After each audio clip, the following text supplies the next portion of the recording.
সাথে সাথে দাঁড়িয়ে যেতেন, তাকবীরের সাথে সাথে দাঁড়িয়ে যেতেন। তো আল্লাহর নবী যখন দেখলেন যে যেমন তাকবীর চালু সাহাবা দাঁড়িয়ে যাচ্ছে, তো আল্লাহর নবী বললেন যে হাদিসটি বুখারী শরীফের মধ্যে এবং তিরমিজি শরীফের মধ্যে সহিহ সনদে বর্ণিত। আল্লাহর নবী বলেন লা তাকুমু হাত্তা তারাউনি, খবরদার ততক্ষণ পর্যন্ত দাঁড়াবে না যতক্ষণ পর্যন্ত আমাকে না দেখবে। অর্থাৎ নবী নিজের স্ত্রীর হুজরাতে থাকতেন, আর যখন তাকবীর আরম্ভ হতো আল্লাহ নবী তাকবীরের মিডিলে আসতেন। তো নবী বলেন আমি যখন হুজরা থেকে বের হব তোমরা আমাকে দেখবে, তখন দাঁড়াবে। তো আল্লাহ নবী যখন বললেন সাহাবা দাঁড়ানো বন্ধ করে দিলেন। কখন দাঁড়াতে? যখন নবীকে দেখতে। তো নবী পাক কখন বের হতেন? আল্লাহ নবী সাল্লাল্লাহু আলাইহি সাল্লাম কিতাবটির নাম মুসান্নাফে আব্দুর রাজ্জাক, ইমাম বুখারীর ওস্তাদের ওস্তাদ, দাদা ওস্তাদের লেখা কিতাব। সেই কিতাবের মধ্যে সহিহ সনদে হাদিসটি বর্ণিত। আমাদের মা উম্মে হাবিবা নবীর স্ত্রী রাদিয়াল্লাহু তাআলা আনহা, তিনি বলছেন হযরতে বেলাল তাকবীর দিচ্ছিলেন, নবী আমার হুজরাতে ছিলেন। যখন হযরতে বেলাল হাইয়া আলা সালাহ বললেন, নবী পাক হুজরা থেকে বেরিয়ে গিয়ে মুসাল্লাতে দাঁড়ালেন। জোরে বলুন সুবহানাল্লাহ। তাই শেখ আব্দুল হক মুহাদ্দিস দেহলভী আল বুখারী রাহমাতুল্লাহ আলাইহি নিজের কিতাব আসহাবুল জুমআতের মধ্যে লিখেছেন যে আল্লাহ নবী হাইয়া আলা সালাহ সময় হুজরা থেকে বের হতেন, আর নবীকে দেখে সাহাবা হাইয়া আলা সালাহ সময় দাঁড়িয়ে যেতেন। সুবহানাল্লাহ। এইজন্য হযরতে ইবনে উমর একটি মসজিদে আছে, তাকবীর চালু হলো, সাহাবা দাঁড় করে দাঁড়াচ্ছে। হযরত ইবনে উমর বলেন বসো বসো, সবাইকে বসিয়ে দিলেন। যে যখন আপনার হাইয়া আলাল ফালাহ বলল মুকাব্বির, তখন সবাই মিলে দাঁড়ালেন। তো হযরত উমর বললেন যে আমি নবী পাককে বলতে শুনেছি আগে দাঁড়াতে হবে না, হাইয়া আলাল ফালাহ সবাই দাঁড়াতে হবে। এইজন্য পূর্বে যেগুলো হাদিস ওয়াহাবিরা ওই হাদিস দিয়ে মানুষকে গোমরাহ করে, তবে ওই হাদিসের উপরে আমল করতে নবী নিষেধ করে দিয়েছিলেন। আমল হবে কোন হাদিসের উপরে? যেটা নবী পাক থেকে সরাসরি বর্ণিত হয়েছে, হাইয়া আলাস সালাহ বা হাইয়া আলাল ফালাহ সময় দাঁড়াতে হবে, এটাই হচ্ছে সুন্নাতে মুস্তাহাবা। পূর্বে দাঁড়ালে কি হবে? পূর্বে দাঁড়ালে ইমামুল ফুকাহা ইমাম ইবনে আবিদিন দুররে মুখতার ফাতাওয়া শামির মধ্যে লিখছেন ইয়াকরাউ লাহুল ইন্তিজারু কায়মান, সঙ্গে সঙ্গে দাঁড়িয়ে আপনার জামাতের অপেক্ষা করা, তাকবীরের সাথে সাথে দাঁড়িয়ে যাওয়া, এটা হচ্ছে মাকরুহ। এটা কি মাকরুহ? আর মাকরুহকে সুন্নাত মনে করে শুরুতে দাঁড়িয়ে যাওয়া, এটা হচ্ছে বিদআত। আল্লাহ মাযহাবী এটাকে সুন্নাত মনে করে দাঁড়ায়, তাবলীগী সুন্নাত মনে করে দাঁড়ায়, তাই এটা হচ্ছে বিদআত। মাকরুহ মানে শরীয়তে অপছন্দনীয় কাজ, যেটাকে শরীয়ত পছন্দ করে না ওটাকে কেউ যদি সুন্নাত মনে করে, এটা কি বলা হয়? বিদআত। কথা বুঝছেন? তাই সঙ্গে সঙ্গে দাঁড়িয়ে যাওয়া এটা মাকরুহ, আর যদি এটাকে সঠিক মনে করে সুন্নাত মনে করে দাঁড়ায় তাহলে এটা হবে নিকৃষ্ট বিদআত। এইজন্য হাইয়া আলাস সালাহ বা হাইয়া আলাল ফালাহ বা কাদ কামাতিস সালাত কওল আছে, তখন দাঁড়াবেন। আমাদের উলামায়ে কেরাম বড় বড় আহলুল ইলমগণ বলেছেন যে হাইয়া আলাস সালাহ সময় দাঁড়াতে আরম্ভ করব, কাদ কামাতিস সালাত পর্যন্ত কমপ্লিট দাঁড়িয়ে যাব, তিনটার উপর আমল হবে। সুবহানাল্লাহ। তারপরে 40 এবং চারণ করা যাবে কি? বিমল দাসের একটা কিতাব লিখেছে, এর বাংলাদেশের আপনার একটা মৌলভী আছে, ওর নামটাও নিতে ইচ্ছা করছে না, ও বেটা কিতাবের মধ্যে লিখেছে জাল হাদিসের কবর রাসূলুল্লাহ সাল্লাল্লাহু আলাইহি ওয়াসাল্লাম। বলে মানুষ মরে যাওয়ার পর কুরআন খানি, কলমা খানি, খাওয়া দাওয়ার ব্যবস্থা একবারে সব কমপ্লিট বিদআত, 100% বিদআত। আর ওই যে বাংলাদেশের মৌলভী মুজাফফর বিন মহসিন, ওর আপন বাপ, বিমল দাসের বেটা ওর বাপ, সমস্ত আহলে হাদিসের বাপ, যার নাম হচ্ছে ইবনে তাইমিয়া। সেই ইবনে তাইমিয়া নিজের কিতাব মাজমুয়া ফাতাওয়ার মধ্যে লিখতেছে যে মানুষের মারা যাওয়ার পর কুরআন তেলাওয়াত করে তার সাবা মুর্দার নামে যদি বকশায়, তাতে মুর্দা অনেক ফায়দা পায়। কেউ যদি খাওয়া দাওয়া করিয়ে আরো কোনো সাদকা করে তার নাকি মুর্দার নামে বকশে দেয়, তাহলে সেই মৃত্যু ব্যক্তি তাতে ফায়দা পায়, উপকৃত হয়। যারা বলেন সুবহানাল্লাহ। এদের বাপ বলছে উপকৃত হয়, আর গাঁজাখোর বেটা বলছে জাহান্নামে যেতে হবে। তো তোর বাপ তো জাহান্নামে চলে গেছে রে। বললাম না এদের 14 গোষ্ঠীকে বিদআত প্রমাণ করো, যদি আমাদের একটা আমলকে বিদআত প্রমাণ করতে চায়।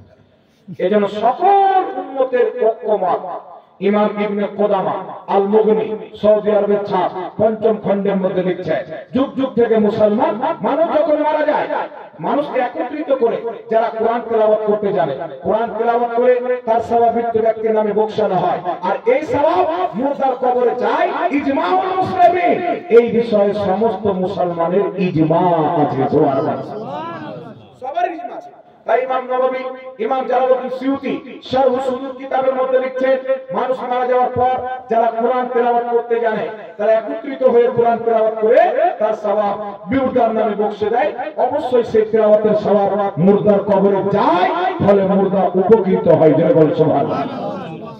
তাই ইমাম মালিক রাহমাতুল্লাহ আলাইহি তার একটি হাদিস শুনেন, কিতাবটির নাম মাজমুউজ যাওয়াইদ, লেখকের নাম ইমাম হাইসামি। ইমাম হাইসামি হাদিসটি উল্লেখ করে নিজে হাদিসটিকে সহিহ বলেছেন। হযরত আল্লাহ রাদিয়াল্লাহু তাআলা আনহু নিজের বেটাকে ওসিয়ত করছেন, বেটা আমি যখন মারা যাব আমার কবরে পায়ের দিকে সূরা বাকারার প্রথম অংশ, মাথার দিকে শেষ অংশ তেলাওয়াত করবে, অনুরূপ বলতে আমি সাহাবায়ে কেরাম থেকে শুনেছি। বলেন সুবহানাল্লাহ। কবরের পাশে কোরআন তেলাওয়াত করা এটা সাহাবা থেকে সরাসরি প্রমাণ। আর নবী পাক বলেছে, যখন তুমি কোন কবরের পাশে দিয়ে মৃত্যুবরণ করবে 3 বার সূরা ইখলাস পাঠ করে মুর্দার নামে বকশে দিবে, মুর্দার সংখ্যা অনুযায়ী আল্লাহ তোমাকে সওয়াব দান করবে। সুবহানাল্লাহ।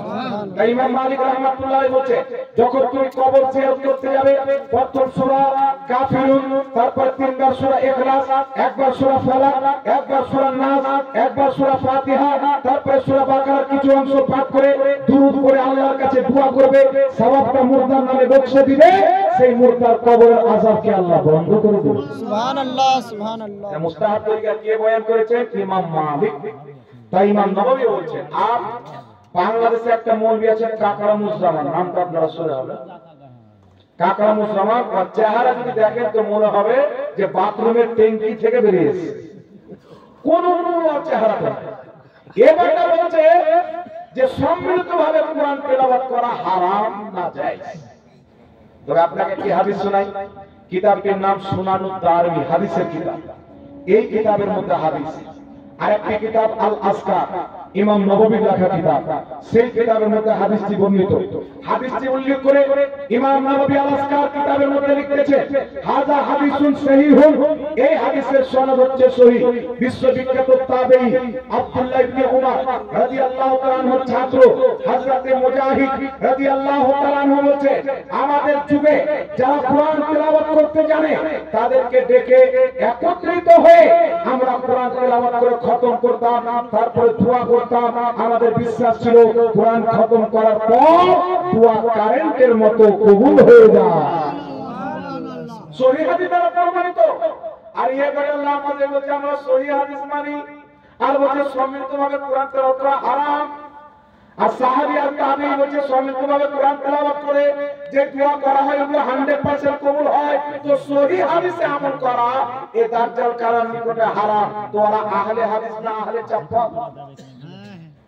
আহলে চাপ্পা এগুলো মৌলভীকে ধরে আর ঠান্ডা শীতের পুষ মাসের টাইমে যখন কনকন করবে, চামড়ার জুতা যখন ঠান্ডাতে একবারে কাঠের মতো শক্ত হয়ে যাবে, তার কালে এমন করে লাল করতে হবে, সহিহ হাদিসে আমল করার জন্য হারাম না বলতে। নবীর বিরুদ্ধে যারা বলবে, হাদিসের বিরুদ্ধে বলবে, এটাই ওদের জন্য হচ্ছে সাজা। আল্লাহ জাতিকে হেদায়েত দান করুক, সকলে বলেন আল্লাহুম্মা আমিন। আহলে হাদিসের গুরু নাজির হোসেন দেহলভী নিজের কিতাব ফাতাওয়া নাজিরিয়ার মধ্যে লিখতেছেন, কি লিখতেছেন? কোরআন তেলাওয়াতের সওয়াব মৃত্যু ব্যক্তির কবরে যায়। সুবহানাল্লাহ।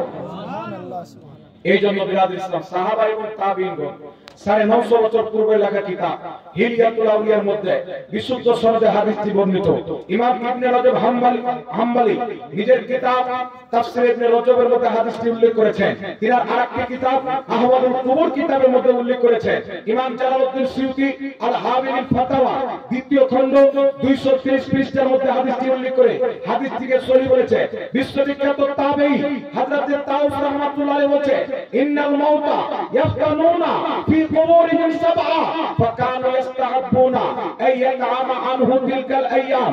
তিনি বলছেন, আমাদের জামানায় যখন কোন ব্যক্তি মারা যেত আমরা মনে করতাম 7 দিন পর্যন্ত নিজের কবরে খুব কঠিন ফিতনাতে থাকে, তাই তার ফিতনাকে দূর করার জন্য, তার রূহে মাগফিরাতের জন্য আমরা 7 দিন পর্যন্ত ওই মৃত্যু ব্যক্তির নামে মানুষকে খাওয়া দাওয়া করাতাম।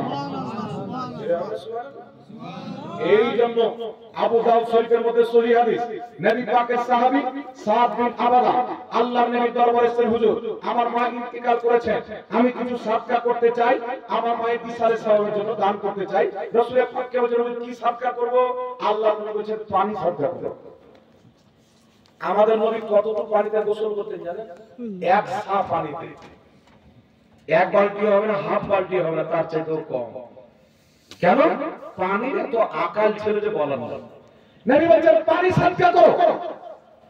সেই সাহাবী একটা কুয়া দান করলেন, কূপটার নাম, কূপটা দান করে বললেন হাদিহি লি উম্মে সাদ, এই কূপটা হচ্ছে সাদের মায়ের জন্য।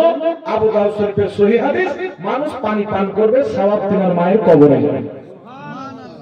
পানি পান করার সওয়াব যেই গাড়ি দিয়ে কবরে যাবে, মানুষকে খাওয়া দাওয়া করানোর সওয়াব ওই গাড়ি দিয়ে যাবে। কোন গাড়ি দিয়ে যাবে? তাফসীরে রুহুল বায়ানের মধ্যে সহিহ হাদিস। আল্লাহর নবী বলেন যখন কোন জীবিত ব্যক্তি নেক আমল করে সেই সওয়াবটা মৃত্যু ব্যক্তির নামে ইসাল করে দেয়, বকশে দেয়, জিবরিল আলাইহিস সালাতু ওয়াস সালাম জান্নাতে পেলে গিয়ে সওয়াবটাকে নিয়ে সেই মৃত্যুর কবরে গিয়ে হাজির হয়, বলে হে তোমার বাপ, তোমার দাদা, তোমার ছেলে, তোমার মেয়ে, তোমার গ্রামবাসী, তোমার ইমাম সাহেব তোমার নামে কোরআন তেলাওয়াত করে, দান করে, 10টা লোককে খাইয়ে, গরিবকে কাপড় পরিয়ে, নেক কাজ করে তার সওয়াবকে পাঠিয়েছে, তুমি কবুল হও, কবুল করে নাও। মৃত্যু ব্যক্তি এত খুশি হয়ে যায়, যেমন জীবিত ব্যক্তি যদি এক অপরকে দামি তোহফা দেয়, যেমন আপনি তোহফা পেয়ে খুশি হবে, আপনার ইসারে সওয়াবের সওয়াব পেয়ে মুর্দা কবরে তেমনই খুশি হবে। বাস আরেকটা হাদিস আপনাকে বলে দিই, কিতাবটির নাম সহিহ বুখারী। বুখারী শরীফের মধ্যে হাদিস, মুসলিম শরীফের মধ্যে হাদিস। একজন লামাজানি ফোন করে বলছে হুজুর দুই হাতে মুসাফা করা বুখারীতে আছে। তো বুখারীতে তো আছে, তো আমি বললাম ইমাম বুখারী বাদ কায়েম করেছে দুই হাতে মুসাফা কায়েম। তে নবীর হাদিস দেখে যে আল্লাহ নবী নিজে দুই হাতে মুসাফা করতেন। এক হাতে মুসাফা করা সুন্নাত সম্মত নয়, দুই হাতে মুসাফা করা সুন্নাত। আর বর্তমানে এক হাতে মুসাফা করা ইহুদি খ্রিস্টানদের কালচার, তাই দুই হাতে মুসাফা করবেন। কথা বুঝতে পারছেন? আর আহলে হাদিস দলটাই তো ইহুদিদের দল। তাই যখন ফিলিস্তিনে হামলা হলো সবাই দুঃখিত, এই ব্যাপারে খুব খুশি।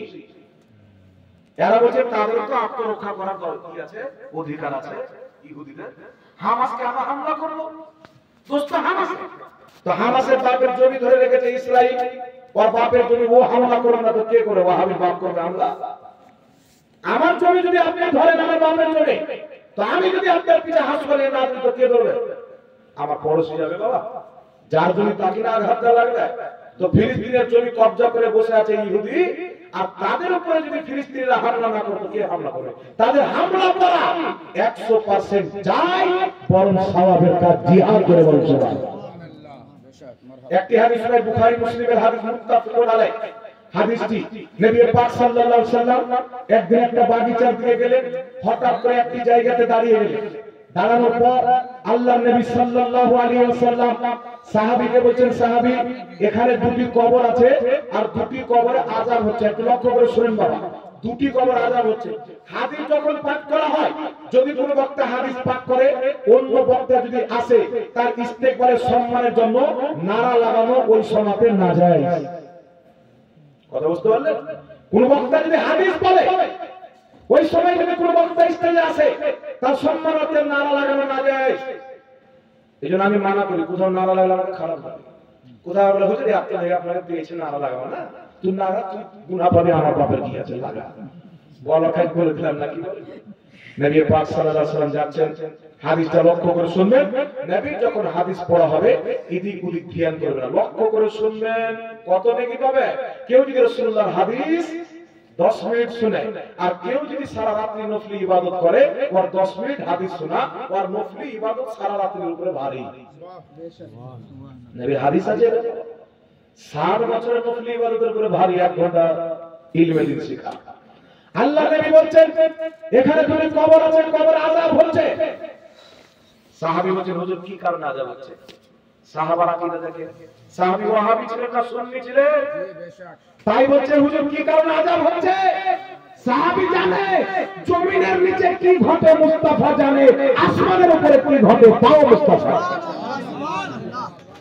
সাথীরা তো সুন্নি নিয়ে চলে মাশাআল্লাহ ওয়াহাবি যদি থাকতো তো কি বলতো আযাব হচ্ছে হয়তো নবী পাক অনুমান করে ধোঁয়া বেরিয়েছে তাই বলছে আল্লাহ নবী বলছে আযাব হচ্ছে সাহাবী বলছেন হুজুর কি কারণে আযাব হচ্ছে আচ্ছা কি কারণে আযাব হচ্ছে এটা ইলমে গায়ব আর কবর আযাব হচ্ছে এটা ইলমে গায়ব গায়ব কাকে বলে যেটা ছুঁয়াতে না আসে স্পর্শতে না আসে দেখতে না পাওয়া যায় কবর শোনাতে না বলা হয় কবরের মাধ্যমে না বলা হয় ওটা কি তো গায়ব বলে জি বেশক এখানে না জিবরিল এসেছেন ওহী নিয়ে না মিকাইল এসেছেন মহান রব্বুল আলামিন ডাইরেক্ট মুস্তাফার সিনাতে ইলমে গায়ব ভরেছেন সুবহানাল্লাহ সুবহানাল্লাহ আল্লাহর নবী বলেন একজন পেশাবের ছিটা থেকে বাঁচছিল না আর একজন মানুষের চুগলি করত তাই তাদের কবর আযাব হচ্ছে সুবহানাল্লাহ নবী এটাও জানে যে কি কারণে আযাব হচ্ছে আর কারণটা কি নবী এটাও জানে গুনার কারণে আযাব হচ্ছে কোন গুনাহতে আযাব হচ্ছে মুস্তাফা এটাও জানে ওয়ালিদ বিন মুগীরা বলছে হুজুর আমার বাপকে বলেন তো নবী তার কয়েকটি আয়াত বানালেন লাস্টে বললেন যে তুমি হচ্ছে জারু সন্তান তোমার মায়ের যার সাথে বিয়ে হয়েছে ওটা তোমার বাপ নয় তোমার বাপ হচ্ছে রাখা ওয়ালিদ বিন মুগীরা নবীর বুড়াই করত এবারে তলোয়ার উলঙ্গা করে মায়ের ঘাড়ে রেখে বলছে মা আমার বাপকে বল তো মা বলছে বেটা এরকম প্রশ্ন কেন করছে এত বুড়া হয়ে যাওয়ার পর বলে মুহাম্মদ সাল্লাল্লাহু আলাইহি ওয়াসাল্লাম বলেছেন আমার বাপ নাকি রাখা যাকে তুমি বিয়ে করেছো সেটা বাপ নয় তো তার মা বলছে বেটা মুহাম্মদ সাল্লাল্লাহু আলাইহি ওয়াসাল্লাম যখন বলেছেন তিনি তো মিথ্যা বলে না তোমার বাপের অনেক সম্পদ এই সম্পদ কে খাবে তোমার বাপের বাচ্চা দেওয়ার শক্তি নাই আমি বকরি রাখালের সাথে জেনা করে তোমাকে জন্ম দিয়েছি এত দূরকার খবর মুস্তাফা জানে এইজন্য আমার আলা হযরত বলেছে সরে আশফর হে তেরি গুজার दिले फर्श पर है तेरी नजर मलकूत मुल्क में कोई शय नहीं है जो तुझ पे आया नहीं इमाम अहले सुन्नत आला हजरतेर प्रत्येकটা আকীদা নবী মুস্তাফার সাহাবা পাওয়া এইজন্য যে ব্যক্তি নারে তাকবীর আল্লাহু আকবার ইয়া রাসূলুল্লাহ ইয়া রাসূলুল্লাহ আলা হযরত জিন্দাবাদ জিন্দাবাদ এইজন্য কোন ব্যক্তি যদি বলে মাসলাকে আলা হযরত জিন্দাবাদ মাসলাকে আলা হযরত হলো মাসলাকে আবু বকর মাসলাকে উমর মাসলাকে আলী মাসলাকে উসমান ইয়াজিদের মাসলাকে তালাক দিয়ে যদি হুসাইনের মাসলাকে আসতে চাও বলতে হবে মাসলাকে আলা হযরত জিন্দাবাদ ইমামে হুসাইনের মাসলাক প্রচার করেছেন আমরা নবী পাক সাল্লাল্লাহু আলাইহি ওয়াসাল্লাম বলেছেন একজন পেশাবের ছিটা থেকে বাঁচছিল না আরেকজন মানুষের চুগলি করত আল্লাহ নবী এটাও জানে যে কি করলে যাবে আযাবটা কমবে নবী বলেন সাহাবী যাও খেজুরের দানা নিয়ে এসো সাহাবী একটি দানা নিয়ে আসে আল্লাহ নবী দুই ভাগে বিভক্ত করে দুটি কবরে রেখে দিলেন ধ্যান দিয়ে শুনবেন বুখারী মুসলিমের হাদিস তিরমিজিতে হাদিসটি আছে ফাতহুল বারীর মধ্যে ইমাম ইবনে হাজার আসকালানিও হাদিসটি লিখেছেন সহিহ হাদিস নবী কায়নাত সাল্লাল্লাহু আলাইহি সাল্লাম খেজুরের দানা নিয়ে দুই ভাগে বিভক্ত করে দুটি কবরে রাখলেন রাখার পরে আল্লাহর নবী ইরশাদ করলেন যতদিন পর্যন্ত এই খেজুরের ডানা পাতা কাঁচা থাকবে ততদিন পর্যন্ত এদের আযাবে কমতি থাকবে আচ্ছা বলেন তো নবী যদি দোয়া করে দিতেন কিয়ামত পর্যন্ত আযাব হতো না নবী যদি দোয়া করে দিতেন কিয়ামত পর্যন্ত আযাব হতো না আল্লাহর নবী খেজুরের ডানা রাখলেন আর বলেন যতদিন পর্যন্ত কাঁচা থাকবে এদের কবর আযাবে কমতি থাকবে এই হাদিসের ব্যাখ্যা না কোনো বেরেলভি সুন্নি করবে আহলে সুন্নাত ওয়াল জামাত না কোনো মুসলি ওয়াহাবি করবে না কোনো দেওবন্দি তাবলীগী করবে না কোনো কাদিয়ানি করবে সকলের গ্রহণযোগ্য ইমাম ইবনে হাজার আসকালানী বুখারী শরীফের শারহ ফাতহুল বারীর মধ্যে ব্যাখ্যা করেছে ইমাম বদরুদ্দিন আইনি বুখারী শরীফের শারহ উমদাতুল কারীর মধ্যে ব্যাখ্যা করেছে ইমাম ইবনে হাজার আসকালানী লিখতেছে কি লিখতেছে ওই খেজুরের ডানা যতদিন পর্যন্ত কাঁচা থাকবে ততদিন পর্যন্ত তাদের কবর আযাবে কমতি থাকবে কেন বলছে সাব্বাহা লিল্লাহি মা ফিস সামাওয়াতি ওয়াল আরদ জমিন আসমানে যা কিছু আছে আল্লাহর তাসবিহ পাঠ করে কুরআন পাকে আল্লাহ বলেছে ইবনে হাজার আসকালানী বলেন যতদিন পর্যন্ত খেজুরের ডানা কাঁচা থাকবে আল্লাহর তাসবিহ পাঠ করবে আর কবরের ছাদ হচ্ছে মৃত্যু ব্যক্তির অধিকার তাই সেই সওয়াব মুর্দা কবরে পাবে আর তার সওয়াবের বরকতে আল্লাহ পাক তাদের আযাবকে কমতি করে দিবে সুবহানাল্লাহ সুবহানাল্লাহ কি করার কারণে বেশক তাসবিহ পাঠ করার কারণে কালেমা আলহামদুলিল্লাহ সুবহানাল্লাহ আলহামদুলিল্লাহ এগুলো পাঠ করার কারণে খেজুরের পাতা তাদের আযাবে কমতি থাকবে। ইমাম ইবনে হাজার আসকালানী বলছেন এটা শুধু খেজুরের পাতার জন্য খাস নয়, যে কোনো হারা ভরা জিনিস মুর্দার কবরের উপরে দিলে তার আযাবে কমতি হয়। এই জন্য আহলে সুন্নাত ওয়াল জামাত আল্লাহর বরগাজিদা বান্দাদের কবরে কাঁচা ফুল দেয়। এটা হাদিস দ্বারা প্রমাণিত, এই জন্য দেয়। আর এরা বলছে কাঁচা ফুল দেওয়া শিরক, তার নবী কাঁচা দানা দিয়েছিলেন, ওটা কি হবে বেটা? ইমাম ইবনে হাজার আসকালানী বলেছেন যত কাঁচা রকম জিনিস আছে সব আল্লাহ তাসবিহ পাঠ করে সব কবর উপরে দেওয়া যায়। আর ইমাম বদরুদ্দিন আইনি কি বলছেন কামালের কথা এখানে শুনেন। ইমাম বদরুদ্দিন আইনি উমদাতুল কারির মধ্যে উক্ত হাদিসের ব্যাখ্যাতে বলছে এই পৃথিবীর মানুষ যদি খেজুরের পাতার তাসবিহ পাঠ করাতে মৃত ব্যক্তির কবরে আযাব বন্ধ হয়ে যায়, যখন আশরাফুল মাখলুকাত সমস্ত সৃষ্টির সেরা মানব জাতি মৃত ব্যক্তির ইসালে সওয়াবের জন্য কলমা খানি করবে, কোরআন খানি করবে, জিকির আজকার করে তার সওয়াব মুর্দার কবরে বক্সে দিবে, অবশ্যই তার কবরের আযাবকে আল্লাহ বন্ধ করবে। সুবহানাল্লাহ। নারায়ে তাকবীর, নারায়ে তাকবীর, নারায়ে রিসালাত, মাসলাকে আলা হযরত। এই জন্য 4 দিনে করলে চাহরম বলা হয়, 40 দিনে করলে 40 বলা হয়। কথা হচ্ছে না? 20 দিনে করলে 20 বলা হয়, বছর বছর করলে 12 কি বলা হয়। আপনি যেই নাম দিয়ে করেন, কাজগুলি কলমা খানি যদি হয়, কোরআন খানি যদি হয়, মৃত্যু ব্যক্তির জন্য ইসলামের সাহায্যের জন্য মানুষকে খাওয়া দাওয়া যদি করেন, দোয়া খায়ের যদি ব্যবস্থা করেন, এটা 100% জায়েজ। মুসলমানদের জন্য জায়েজ। কাফির যদি মারা যায়, মুরতাদ যদি মারা যায়, বেঈমান যদি মারা যায়, তার জন্য না 40 জায়েজ আছে না চাহরম জায়েজ আছে। তার জন্য কেউ যদি দোয়া করে সে নিজেই ঈমান হারিয়ে ফেলবে। জি, মুসলমানের জন্য যায়, তাহলে হাদিস তো মুসলমান নয়, দেওবন্দি তো মুসলমান নয়। ওরা কেন ইসলামের সওয়াব করবে? আর শয়তানের কাজ হচ্ছে নিজে করব না, কাউকে করতেও দেব না। বুঝতে পারছেন? আর আমাদের সমাজের লোক মনে করে এতদিন বিদাত কর না, তোর বাপ দাদা 14 গোষ্ঠী এগুলো করে যদি জাহান্নামে চলে যায়, তুই জান্নাতে গিয়ে কি করবি? ঘাত ছিলবি? এতদিনে জিজ্ঞাসা করতে হুজুর এটা করে বিদাত 1450 বছর থেকে চলে আসছে।